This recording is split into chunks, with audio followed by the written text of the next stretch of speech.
Halo Kaptenas, kembali lagi di segmen Meet the Owner. Kali ini kita bersama Pak Christian ya.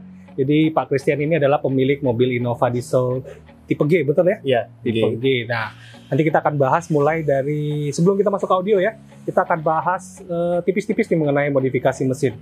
Nah Pak Christian, tadi saya lihat di situ di bagian ruang mesinnya kayaknya udah ada modifin. Bisa dijelasin sedikit nggak? Ada modifikasi apa di sana?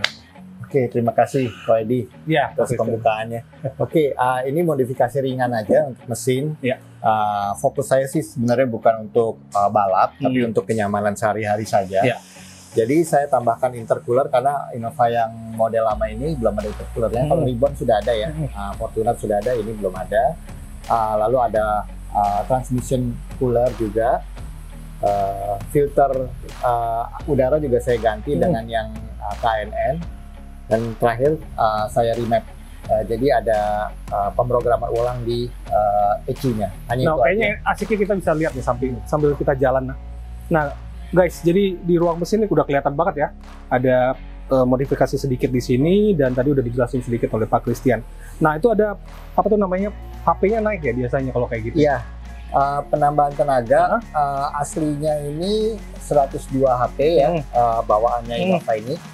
Dengan adanya berbagai upgrade ini, sekarang jadi sekitar 207 HP dan torsinya juga naik jadi sekitar 450 Nm. Jadi kenaikannya juga lumayan. Kalau torsinya naik lumayan signifikan ya, dari 240 menjadi 450 Nm sekitar itu.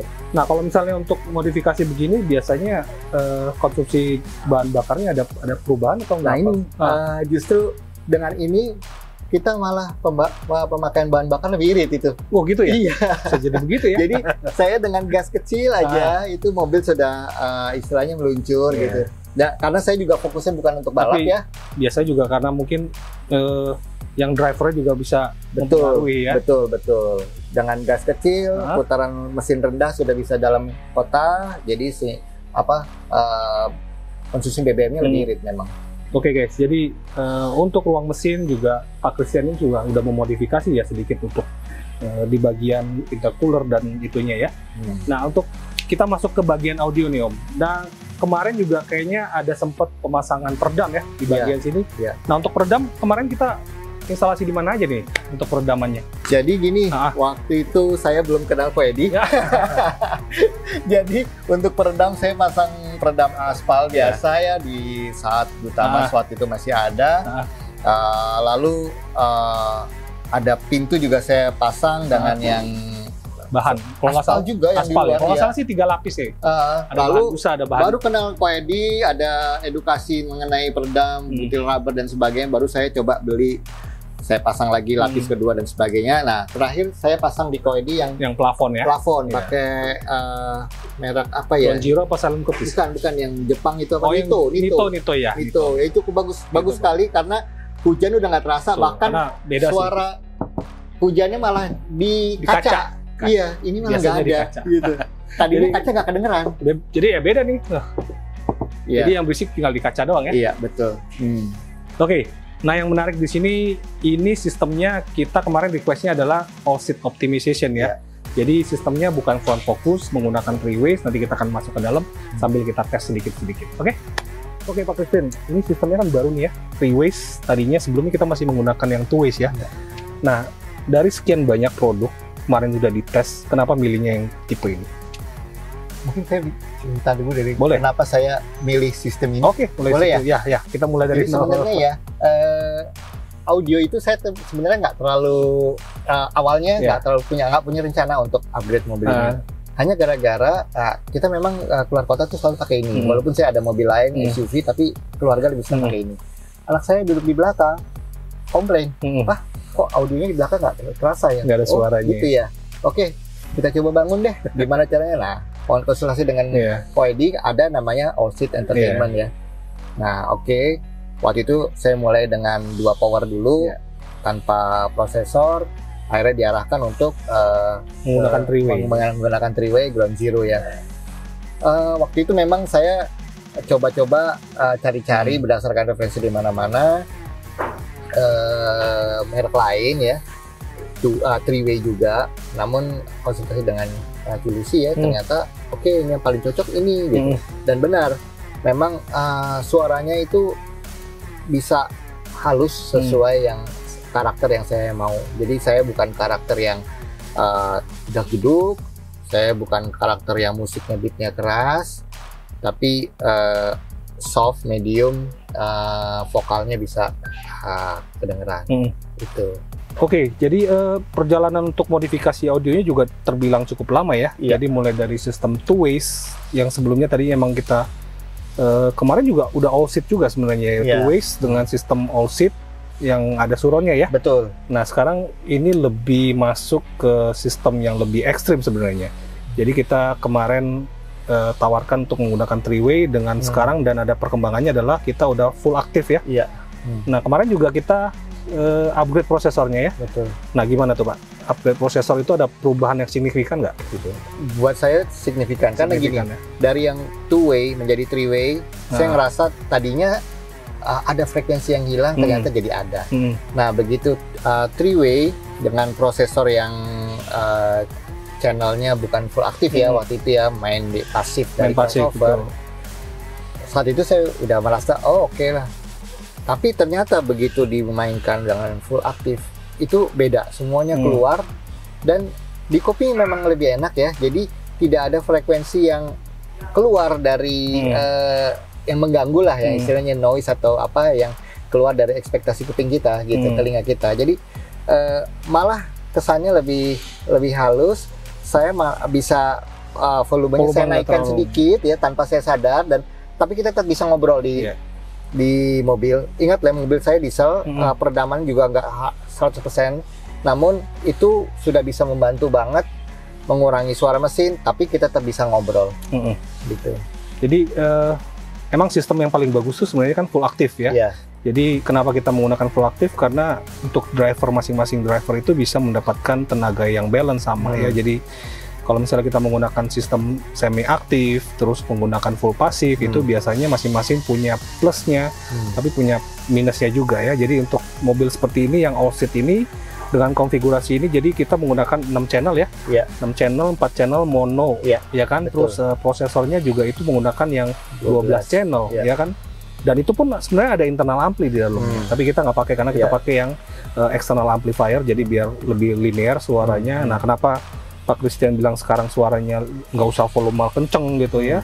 Karena ya masing-masing driver udah mendapatkan tenaga yang diperlukan gitu. Ya, saya ngerasa frekuensinya keluar semua dari setiap rentang frekuensi, semua keluar. Karena di sebelum-sebelumnya, akhirnya saya menyadari sebelumnya itu ada frekuensi yang nggak keluar, sehingga saya mesti mengeraskan atau mengecilkan, karena nggak nyaman di telinga saya. Sekarang tuh merasa semua balance, rata. Nah itu kalau itu masalahnya di sensitivity driver biasanya. Jadi misalnya untuk tweeter, mid range, mid bass, sama subwoofer. Jadi semakin besar komponennya itu, dia butuh tenaga lebih besar. Dan volume itu kenapa kita bilang nggak linear? Karena begitu misalnya, anggaplah volume head unit 15. Yang bunyi kenceng duluan tuh biasa treble. Nah, ya kan? Itu. Nah kenapa banyak customer ngomong misalnya, suara audio saya nggak enak, pada saat volume kenceng bisa enak, volume kecil malah jadi nggak enak, ya kan? Nah itu masalahnya di linearity biasanya. Jadi sekarang udah oke. Sekarang sudah. Nah ini juga kita lihat di sini kita menggunakan head unit Pioneer ya. Ini cuman sebagai player. Jadi kalau misalnya kita buka settingan di sini nih, kita nggak ada sama sekali kita gunakan settingan di sini ya. Jadi semua udah dilakukan di prosesor. Nah ini settingan prosesornya ya. Untuk prosesor ini controllernya. Jadi Pak Christian juga bisa langsung ya volume preset ya. Preset ada 6 kan di situ. Nah masing-masing bisa digunakan. Sama level bass juga. Enak banget di sini. Bisa dirubah. Oke, nah untuk next nih Pak. Apalagi nih mimpinya nih?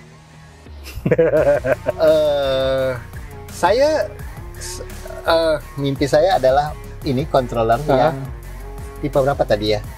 Ini yang C malah. Ini yang udah baru. Yang dia bisa langsung. Oh itu yang player dong. Player ya. Oh iya itu player high res. Saya mungkin agak beda alirannya. Saya biarkan ini. Head unit jadul mungkin udah 10 tahun ya. Masih awet ya. Orang lain pakainya maunya Android segala macam. Saya nggak tertarik. Saya lebih tertarik ini, dan nanti mungkin kedepannya ada apa namanya DAC ya? Ya, Enak ya.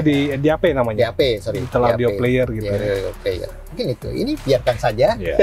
Jadi bisa kombinasi. Jadi Iya. sekarang teknologinya bisa menggunakan, kalau masih untuk yang visual masih double din lah ya. Iya. Double din visual, terus udah muncul player-player yang single din Iya. tanpa layar ya. Jadi Iya. itu cuman digital audio player yang khusus mobil atau yang handheld gini, portable. Iya. Portable ini jadi kita bisa langsung nih, jadi connect misalnya musik streaming ya, kayak misalnya sini kan ada Spotify, Tidal, bisa streaming Bluetooth langsung bypass atau melalui head unit gitu loh.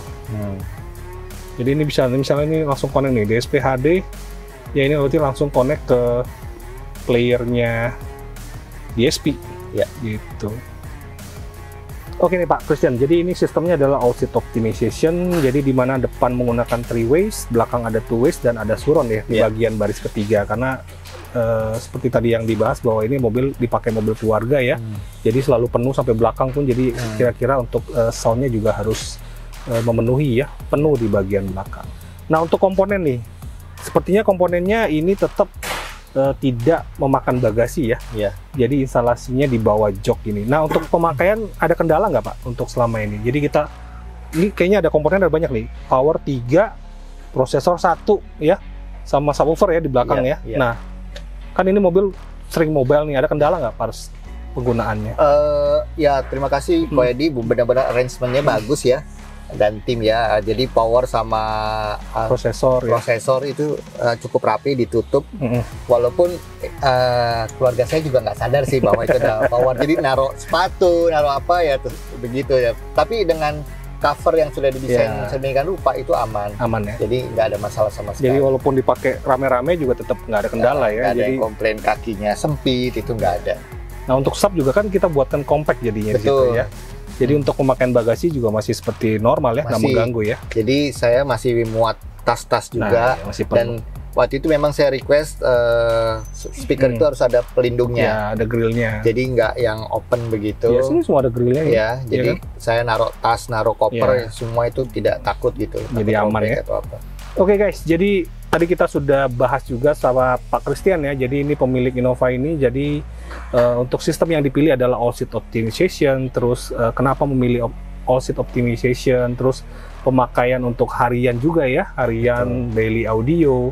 Dan ini juga perkembangannya juga nggak cepet ya. Jadi mulai perjalanan audionya, mulai modifikasinya dari sistem yang simple hingga sampai sekarang. Jadi sebenarnya untuk audio itu emang butuh perjalanan sih, nggak bisa langsung pasang sekali beres gitu ya. Step by step, enjoy the process. Dan nanti ada perubahan yang signifikan nih, dari 2-way naik ke 3-way gitu ya. Jalannya enak, jadi wah suaranya berbeda nih, ada peningkatan lagi, tambah power lagi, ada peningkatan lagi. Nah itu yang asik di sana sebenarnya. Betul. Oke, thank you banget Pak Christian udah luangin waktu ya. Nanti kita tunggu lagi nih. Nanti untuk mimpi yang berikutnya nih, kita mau bikin apa lagi, kita bisa wujudkan lagi di sini. Baik, saya juga ucapkan terima kasih sama Ko Edi, Cilusi, dan semua tim Cartens ini. Benar-benar dengan sabar ya, Pak Christian ini datang cuma update sedikit. Namun ya, pada akhirnya kita dapat yang full, yang penting seperti hasil ini. Akhirnya memuaskan. Betul, gitu ya. Iya. Terima kasih, good job. Thank you juga Pak Christian udah percaya pada tim. Oke guys, itu aja untuk segmen Meet the Owner kali ini. Nanti kita akan ketemu lagi di segmen berikutnya bersama channel Cartens Audio Jakarta. Bye-bye. Bye-bye.